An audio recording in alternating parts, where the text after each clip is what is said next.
चाहे तेरी मर्जी है, सुख दे दे दुख दे दो, चाहे तेरी मर्जी है,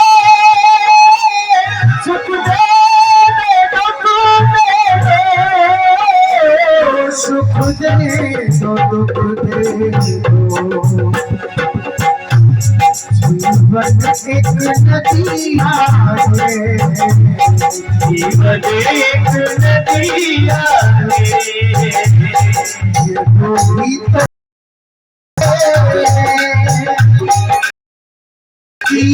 नदिया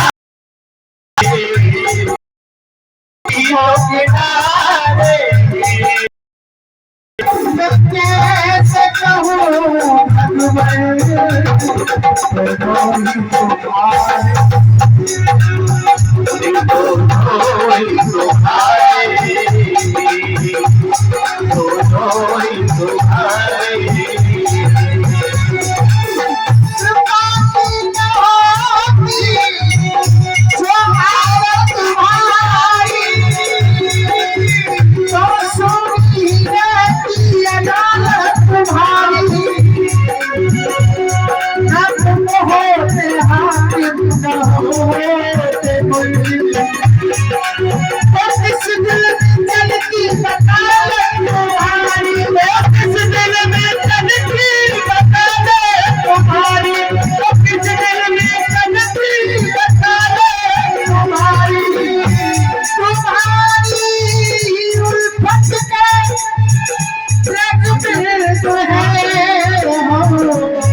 तुम्हें सौंपते हैं अमानत तुम्हारी, तुम्हें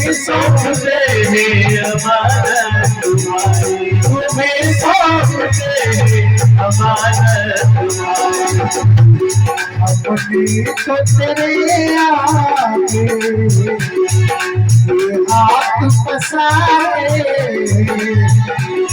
अपने तो तेरे आगे ये हाथ पसारे,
करुणा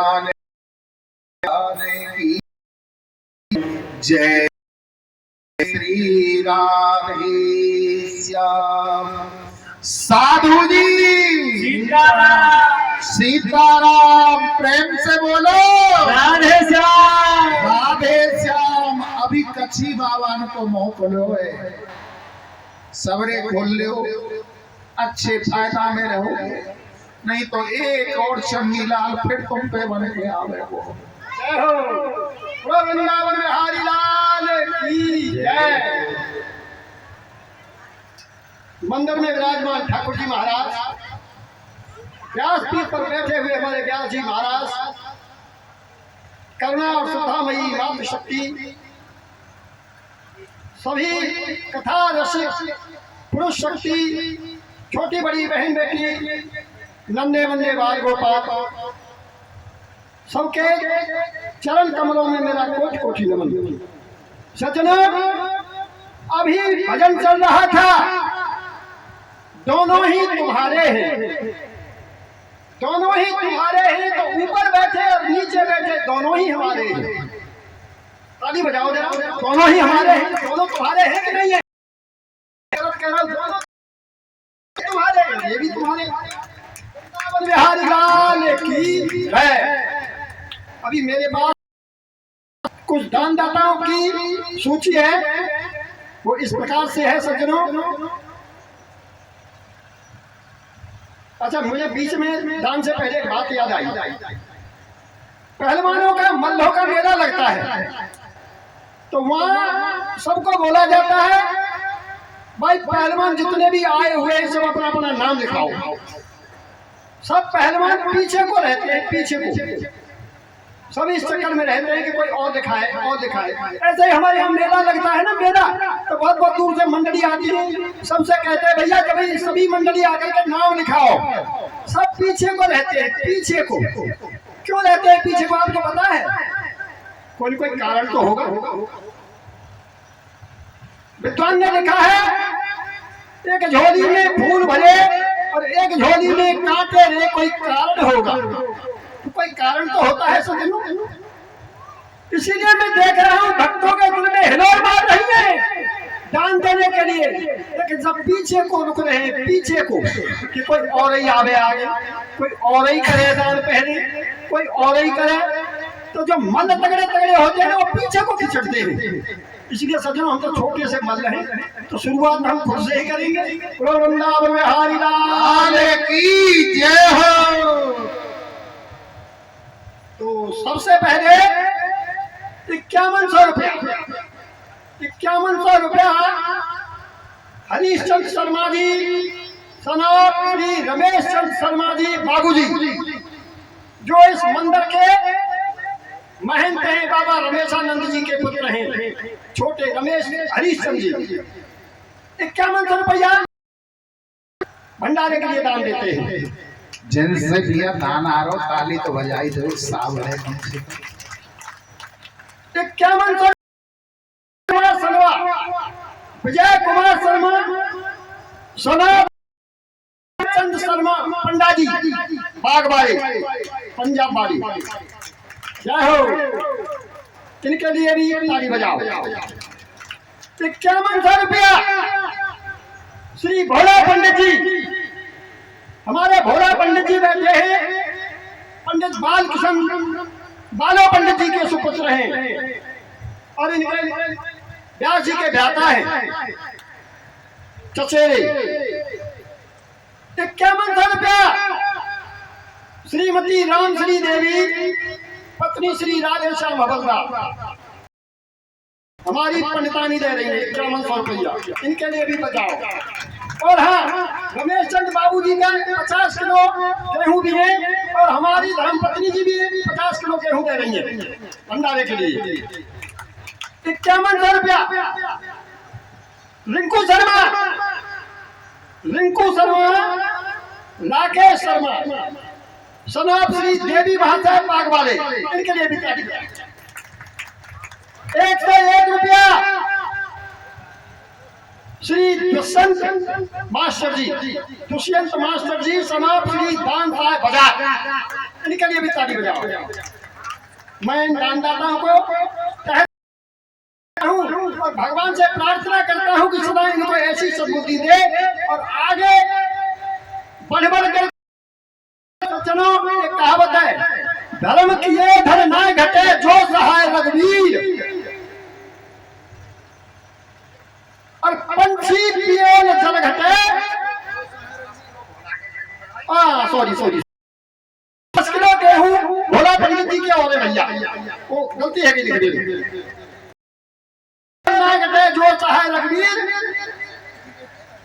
और तुलसी पंछी के पिए सरिता घटे। धर्म करने से धर्म नहीं घटता है बल्कि बढ़ता है। खोल दिए मैंने, अब शुरुआत है, आ जाओ। वृंदावन बिहारी लाल की जय। और जहाँ तक मेरी आवाज सुनाई दे रही है, मैंने कल भी कहा था, आज फिर आपको आमंत्रित करता हूँ, निवेदन करता हूँ, प्रार्थना करता हूँ, हाथ जोड़ के बार बार प्रार्थना करता हूँ कि कथा में आ जाओ, कथा सुनने के लिए आओ। आपके गांव में हो रही है, थोड़े तक ये बस मातृ शक्ति देखो अपने सब काम से निवृत्त होकर के आ जाती है, लेकिन पुरुष भाइयों को भगवान सद्बुद्धि दे, सद्बुद्धि दे। और वृंदावन बिहारी लाल की जय। जय जय श्री राधे श्याम। साधु जी सीताराम सीताराम। अभी नानक सबकी आवाज हो। बोलो साधु जी सीताराम। इधर की मैया तो बोलने लगी है, बाबा की तो आवाज ही ना कर रही है। क्यों बाबा? मुंह में दांत ना है, पेट में आत्मा है और बढ़ती भी ना रहे, तो ले एक चंगीलाल तिहारे ऊपर। एक हमारा चेला था जिसका नाम था चंगीलाल। क्या नाम था? चंगीलाल। चंगीलाल के पास में बहुत सारा, परंतु जितना धन था वो कंजूस। गांव के लोग उससे कहते थे, भैया या पैसा में दे, परंतु चंगीलाल कैसा सेठ हो, चमड़ी जाए पर दमड़ी ना जाए, 1 रुपया खर्च नहीं करता था। जब लोग उसके पीछे बार बार पढ़ने लगे, पुराने जमाने की बात थी, चंगीलाल ने मन में सोचा, चलो जब सब लोग कह रहे हैं तो भैया कछु दान कर दें। चंगीलाल ने पुराने जमाने में अपनी तिजोरी को खोले। उस समय चांदी के रुपया चले गए। चांदी के रुपया निकाले और अपनी जेब में धरे और सोचने लगे कि आज अब चांदी के रुपया को दान करूंगा। फिर सोचने लगे कहां दान करूं। मन में भाव आया, कन्नौजिल के पास में जो झाड़ी वाला हनुमान जी को मंदिर है ना, वो सिद्ध स्थान है यहाँ पर, वहीं पे चलो दान करने के लिए।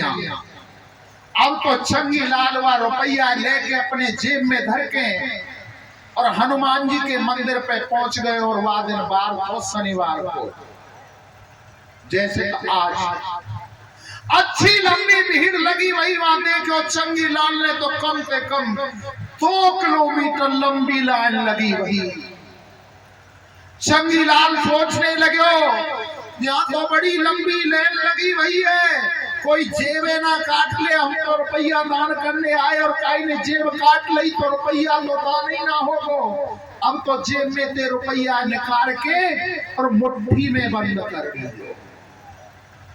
तकरीबन 2 से 3 घंटा तक लाइन में लगे रहे। धीरे धीरे धीरे धीरे लाइन आगे बढ़ती रही। 2-3 घंटा बाद जैसे हनुमान जी के मंदिर के सामने, मूर्ति जी के सामने, हनुमान जी के सामने पहुंचो, बोले आज तो रुपया दान करूंगा। जैसे मुट्ठी खोली तो रुपया पसीज रो, पसीना के मारे पसीज रो।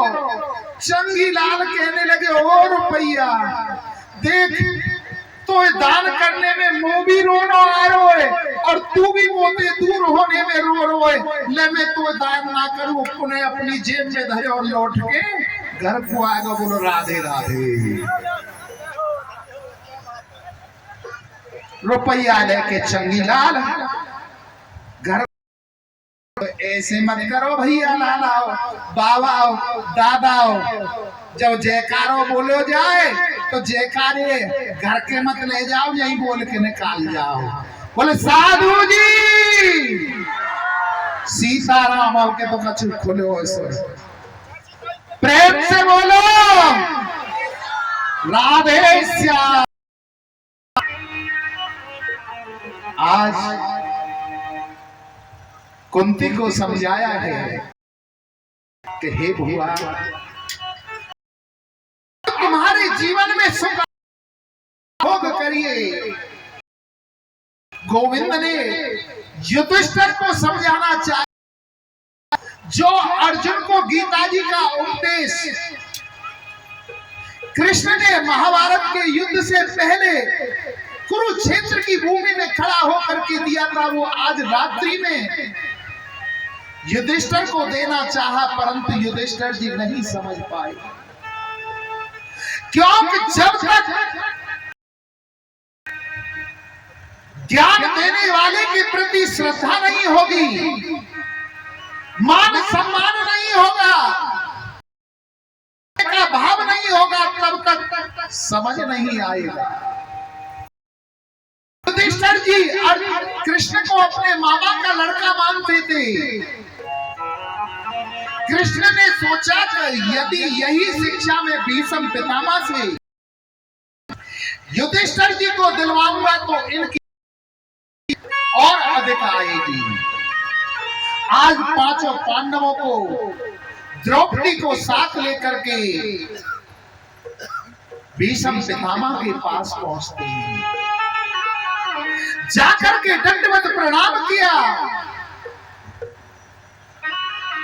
कि हे भीष्म पितामह, मैं वसुदेव पुत्र कृष्ण आपके चरणों में दंडवत प्रणाम करता हूं। इतनी वाणी भीष्म पितामह ने सुनी, नेत्रों से अश्रु बहने लगे और मन गदगद होने लगा कि हे गोविंद, तुम कितने दयालु हो। आज मेरे अंत समय को संभालने के लिए आप मेरे पास आए हो। फिर पांडवों ने भीष्म पितामह को प्रणाम किया है। सबको भीष्म पितामह ने आशीर्वाद दिया। कहने लगे कि हे पितामह, तुम्हारे पौत्रों ने महाभारत के युद्ध को जीत लिया है और अब ये राजा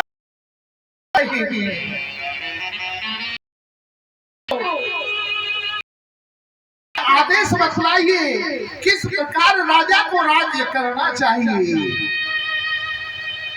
तो भी कहते हैं आप भी बता सकते थे, परंतु मुझे ऊंचा बनाने के लिए, मुझे बड़ा बनाने के लिए इन पांडवों को तुम मेरे पास लेकर के आए हो। परंतु मैं इन्हें जरूर शिक्षा दूंगा। आज भीष्म पितामह पांडवों को शिक्षा देते हैं। दान धर्मान राज धर्मान मोक्ष धर्मान विभाग, स्त्री धर्मान भर्गवता, मान समान व्यास योगता। कि हे पांडवों, तुम राजा बन गए हो। राजा का कर्तव्य है अधिक से अधिक धन कमाना चाहिए। गृहस्थी हो तुम, गृहस्थी का कर्तव्य है कि अधिक से अधिक परिश्रम करे और परिश्रम करके धन कमाए। परंतु शास्त्र कहते हैं, अगर तुम 100 रुपए कमा करके ला रहे हो, 90 रुपए अपने ऊपर, अपने परिवार के ऊपर खर्च करो और उसमें से 10 अंश, 100 में से 10 रुपए के लिए निकाल लिए। दान भी कैसा? कन्यादानम महादानम सर्वदानेषु दुर्लभम। कन्या का दान सबसे बड़ा दान बतलाया है। किसी गरीब की कन्या का विवाह हो रहा है, जी खोल करके दान लगा दो, तुम्हारा व्यर्थ नहीं जाएगा। लोगों में सब जाते हैं, गरीबों की शादियों में कोई नहीं जाता है। आपको एक बात सत्य बतलाऊं, अगर आप अमीर की शादी में जाकर के लाख रुपए भी दान कर दोगे, तब भी अमीर तुम्हारी तरफ नहीं देखेगा। और जिस गरीब के यहाँ पर 2 वक्त की रोटियों के लाले हो, वहां जाकर मात्र 1100 रुपए का आप कन्यादान कर दोगे तो गरीब सोचेगा तुम्हें कहां तो बिठाऊं और क्या खिलाऊं। दान करो। गौशाला, धर्मशाला, भागवत विद्यालय आदियों में जब ऐसी जगह दान करोगे, शास्त्र कहते हैं तन पवित्र सेवा किए धन पवित्र कर दान, मन पवित्र हरि भजन सो त्रिविध होत कल्याण। जो हमारा ये शरीर है ये किससे पवित्र होगा? जब हम अपने माता पिता गुरु और बड़ों की सेवा करेंगे तो हमारा ये तन पवित्र होगा। धन पवित्र कर दान। धन पवित्र कब होगा? जब हम उसमें से समय समय पर दान करते रहेंगे। नहीं तो उस धन में ऐसी जंग लगेगी, ऐसी काई लगेगी, या तो पैसा वो डॉक्टरों के लिए जाएगा, हाल में हार्ट अटैक आ जाएगा, बीमारी आ जाएगी, डॉक्टर 10-5 लाख रुपए मांग लेगा, तुरंत देकर के आ जाओगे। या संतान शराबी कबाबी ज्वारी निकलेगी, ऐसे स्थान पर वो धन खर्च होगा। अगर धन को पवित्र रखना है तो समय समय पर उसमें से दान करना चाहिए। मन पवित्र हरि भजन सो। हमारा मन कब पवित्र होगा? जब हम भगवान का भजन करेंगे। और भगवान का भजन कब होगा? जब भगवान की कथाओं को, कीर्तनों को सुनोगे तो हमारी आस्था भगवान के प्रति बढ़ेगी, हमारा मन भगवान की ओर बढ़ेगा। मन पवित्र हरि भजन सो होत कल्याण। जो इन 3 कार्यों को करते हैं, अपने शरीर को पवित्र करते हैं, अपने माता पिता गुरु की सेवा, बड़ों की सेवा करने से, धन को पवित्र करते हैं दान करने से, और मन को पवित्र करते हैं भगवान का भजन करने से, त्रिविध होत कल्याण। ऐसे व्यक्तियों का तीनों लोकों में कल्याण होता है। और भीष्म पितामह समझाते हैं कि हे बेटा, अतिथि संस्कार, गौ सेवा, संत सेवा हमेशा। अगर तुम्हारी शरण में कोई शत्रु भी आ जाए और क्षमा मांगने लगे, क्षमा कर देना। आज भीष्म पांडव शिक्षा। अब पांडवों से कहा कि तुम्हारी समझ में आ गई। पांडव कहने लगे कहा समझ, परंतु द्रौपदी जी को वहां पर हंसी आ जाती है। हंस रही हो, क्षमा करना, बड़ा ज्ञान दे रही हो।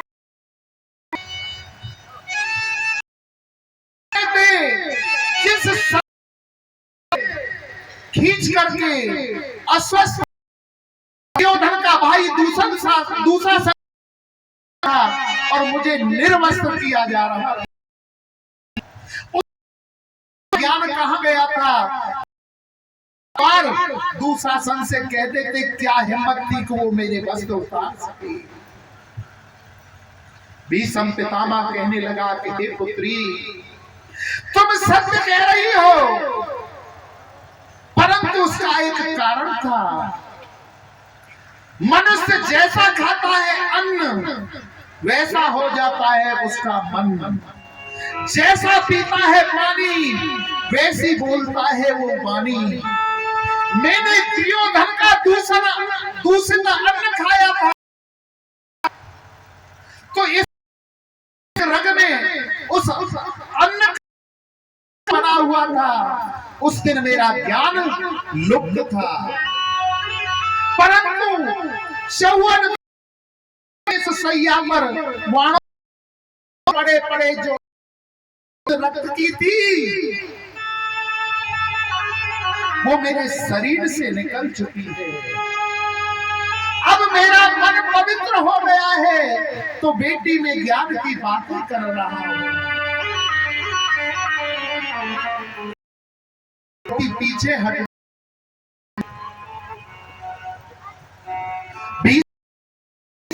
अब मुझे से करनी है। हे गोविंद, आप जैसा दयालु करुणावान अपना मान भले टल जाए पर भक्त का मान न टलने पाए।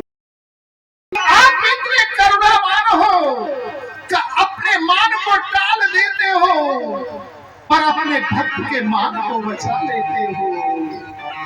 जिस पांडवों का युद्ध सेनाओं का विभाजन हो रहा था, आपको मांगने के लिए पांडव भी गए और दुर्योधन भी गया।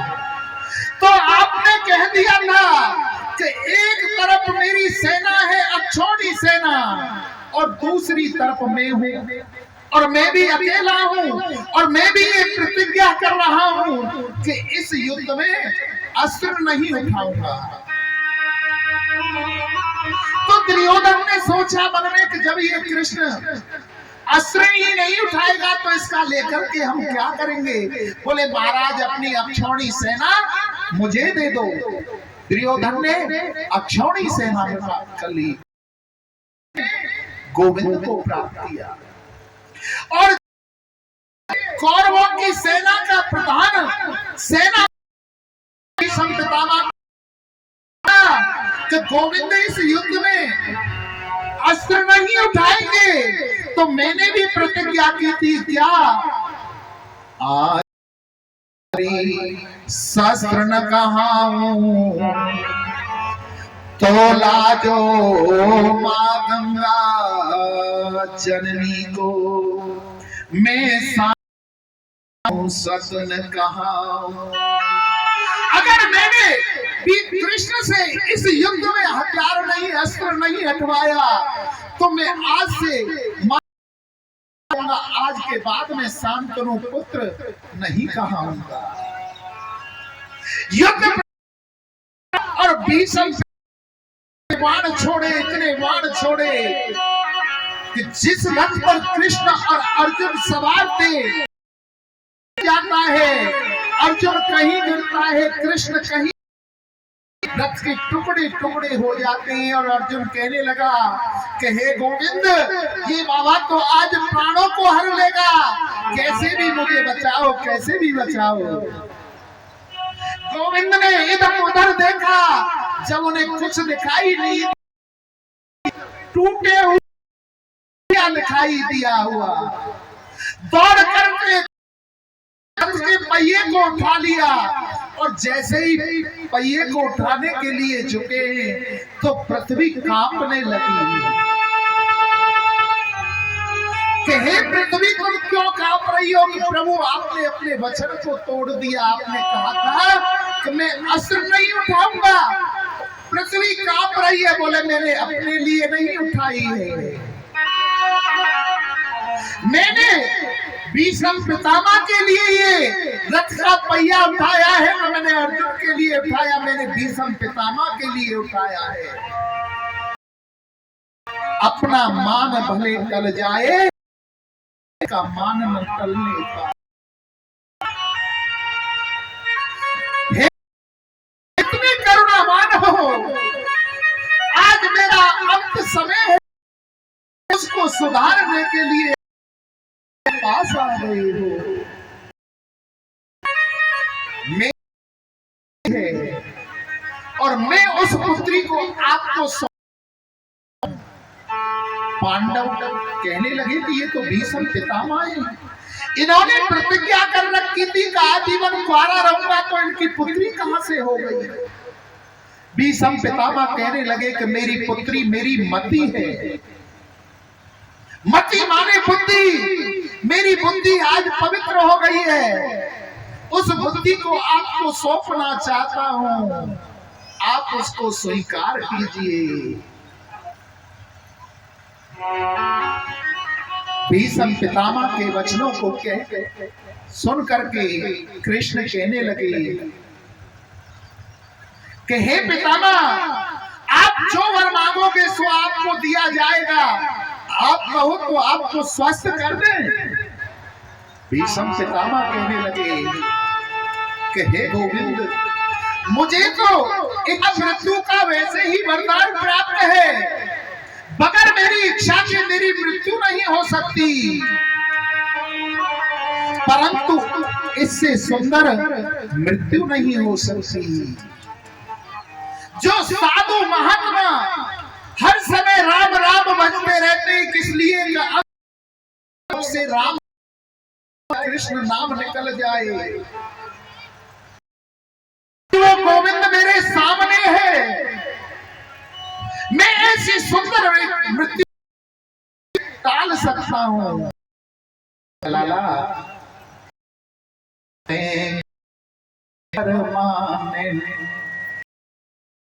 जगत न पर, जगत में कोई माने, जगत